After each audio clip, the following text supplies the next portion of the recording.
Mason died on the 4th of October 2005 with me and his dad at his bedside. And looking back, I still can't believe that my son died from eating a school dinner.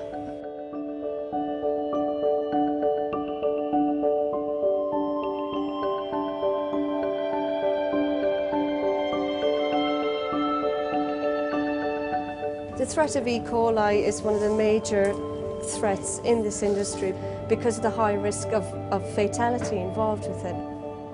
If it was to happen here, I think it would be devastating.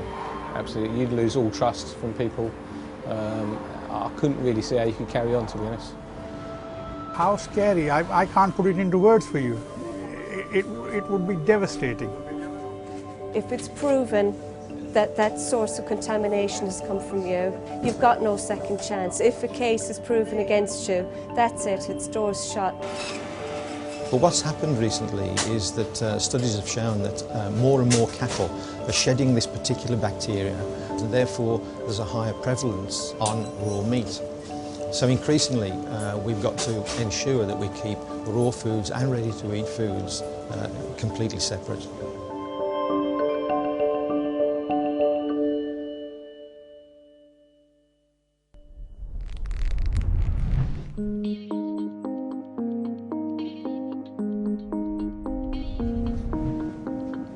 Potentially we see ourselves as probably a high-risk business because we cook food on the premises and we also have raw food on the premises. There is the potential for cross-contamination, but because we're aware of this high risk, we've put a lot of procedures in place to eliminate that hazard. Butchers have to look at each of their process steps in their business and identify the steps in that process where there is a significant risk of cross-contamination. Once they've done that, then they can address it by putting in appropriate control measures. If you look at areas within the shop where there is a possibility that cooked and raw meat could come into contact, then you eliminate that. Ensure that at all times there is no possibility whatsoever of raw meat and cooked meat coming into contact. The main area is strict physical separation. That's the only real way that you can prevent the risk of cross-contamination. Of course, that has to be supported by proper cleaning. Cleaning is fundamental to food safety. And again, all of this needs to be underpinned by good personal hygiene, hand washing, documented and recorded, and none of this can take place unless staff have been trained or instructed in how to carry out those operations. To some people they think it's red tape and bureaucracy and it's time consuming, but it's for the safety of your customer, and also it's just as easy to do it correct as it is to do it badly. In fact, it's probably easier because you don't have the worry.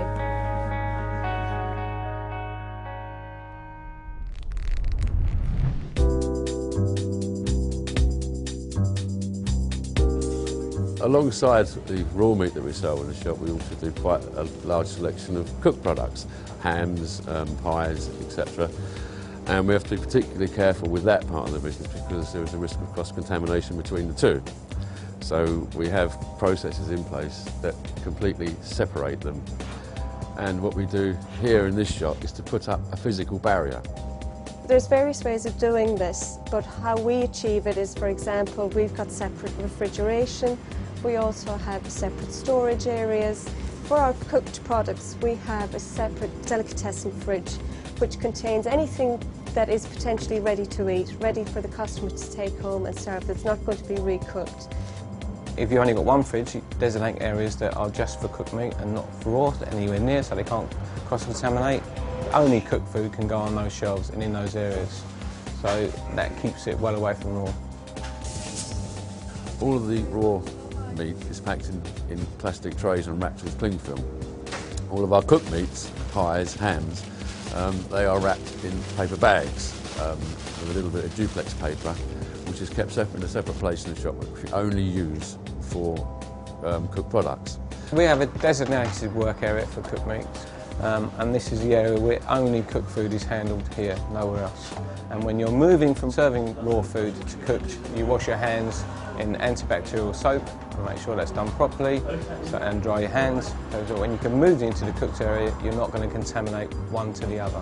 Occasionally it can happen where somebody will ask you for something in the cooked product area, they'll go back to the raw, and then they'll ask you for something else in the delicatessen area again. And yes, it can be annoying and frustrating, but you still have to go through the whole procedure again. Cleaning materials and equipment should be stored separately, preferably colour-coded. Our colour here for cooked meat is blue, so we just keep with that theme. So we use a blue bucket, we use blue cloths, so that it's not mixed up with the buckets of water that we might use for the raw area. So that's how we keep it separate. We just keep to that colour.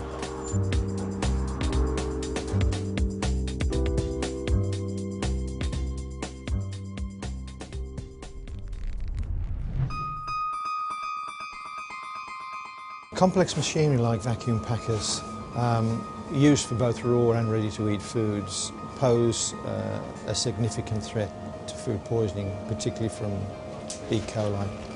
Even thorough cleaning of this machinery may not get rid of bacteria that could lurk within the confines of that machinery, in the air lines, for instance.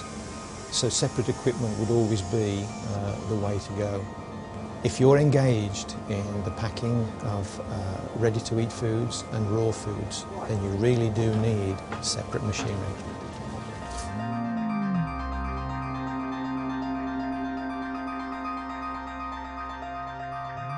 Purchasing new equipment is a major investment, and of course the business has to warrant that, the trade that you've got has to warrant that. If that's not possible, then the business may have to reconsider how it actually approaches that situation, maybe by buying in product that's already pre-packed or pre-wrapped.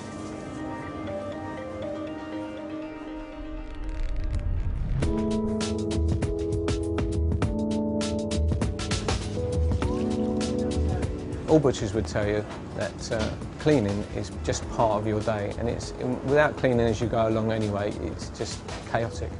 So each area has to be cleaned and checked and signed off. Cleanliness is one big part of a business like this. We encourage all our staff to wear butcher's hats, wear disposable gloves. We have a very famous line here: there's no hierarchy of hygiene. It doesn't matter who you are, everybody has their role to play. Everybody knows that equipment, tools, boards, etc. must be washed, must be cleaned, and they also know the correct and appropriate sanitisers and cleaning products to use, whether that would be a degreaser or something that is antibacterial, or in some cases both. Everybody knows what to do and when to do it, and once you have that up and running, it becomes very easy.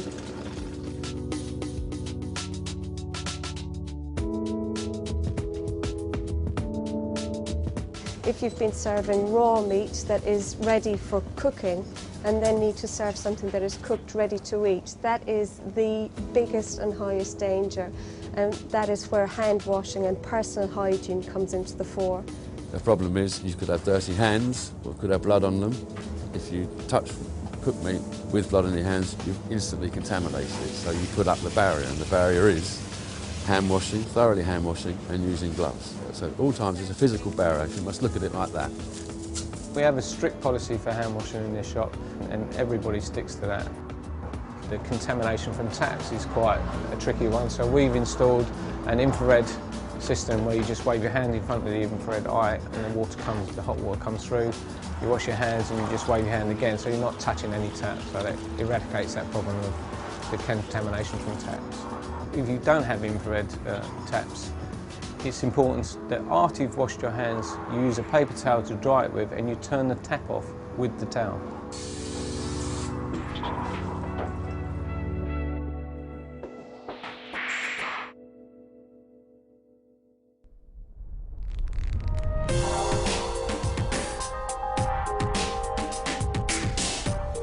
Documentation is of paramount importance for food safety. It's a legal requirement by governments that you should have a HACCP system, which is a risk assessment system. The other thing, you can use these documentations if they are filled accurately and on time as a due diligence defense in court if any complaint or alleged complaint of food poisoning is lodged against the organisation. Documentation needs to be relevant, reliable and up to date. It should cover areas such as delivery. It should cover storage and display, both in terms of temperatures and indeed stock rotation. If you're cooking and cooling, then you need to record those temperatures. And of course, a cleaning checklist.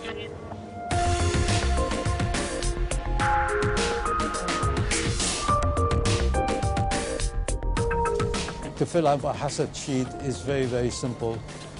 The advice will be to assess your own risks because it differs from one establishment to the other, and make use of it, not just to collect data, is to analyze it, and perhaps you will benefit in pushing up a successful business and a profitability. The important thing about documentation is that it gives you a tracker. If you go wrong somewhere, you can always track it back and try and make sure that it doesn't happen again. It gives people the feedback on what is going on here. You know, it's good enough for me to say, oh, we clean this, we clean that, but unless it's documented, you don't have any proof. I actually view the documentation as a good thing because it makes you aware. Without having to document things, without having those procedures there, I think we would become more lackadaisical, and it just makes you keep on your toes, as it were. You can prove that you're doing your job by the documentation. The staff know their jobs, and also I think it just makes everything more efficient so that you've got an efficient run business and it enhances your reputation, I think. Well, a few years ago when we started putting these monitoring systems into process, I looked at it, I thought this is going to be a nightmare, it's not going to be very easy, you're going to have filling forms in all day, every day, but really it doesn't work like that. Our paperwork takes us probably 4 or 5 minutes a day. As long as you keep on top of it, it's like anything, it's like VAT, tax returns, a few minutes a day, it's easily done. It's just a simple thing, written down, and you've got a record for anybody who ever wants to see it, which is very important. New and existing businesses can get help from their local authority, from the Food Standards Agency, from places like the Meat Training Council and from various trade associations. So don't struggle through on your own. Ask for help. I thought we wouldn't be able to do it, but once you've got everything in place, like we have, it becomes a part of your life, and we're reaping the benefits.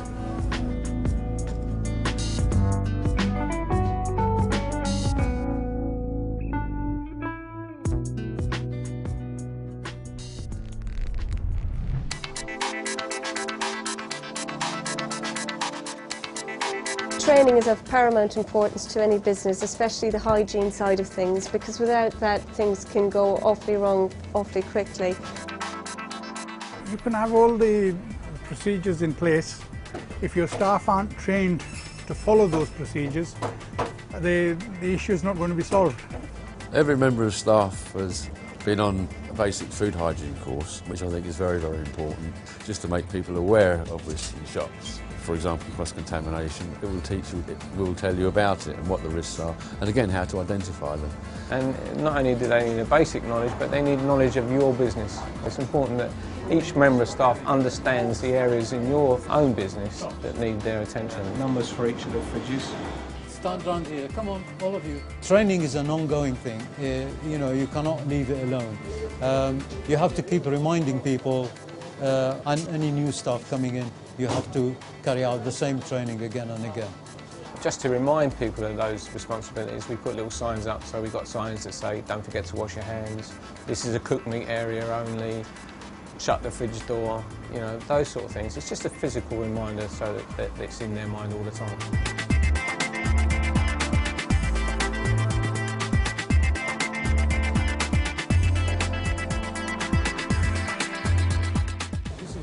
The training, the effect that it had here is tremendous because it created a better atmosphere than it was before. Because when things were going wrong, they were blaming each other, etc., etc.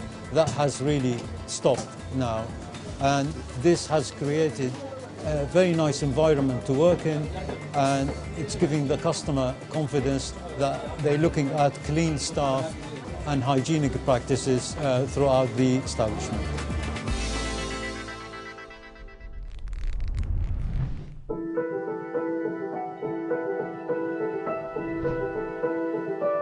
We've found over the years that putting all these procedures into place, it gives us peace of mind, because we've spent years and years building up a business. If you get an outbreak of food poisoning, it could destroy your business overnight. The easiest way is to keep records of everything you do, keep everything in your shop as safe as you possibly can, and it gives us peace of mind and the customer peace of mind as well. Absolutely. It's all about customer confidence. If they can come in and generally see that everyone's working in the right way, then they're confident in using your business, and they'll come back and they'll tell their friends, and hopefully it'll grow from there. Just think of it as another part of the business, something that needs to be done. It's not if and when, it's a must. A small business might think the procedures are expensive, time-consuming, and a lot of hassle. But if you want to be successful and you want to keep your customers safe, I think it's a very, very small price to pay.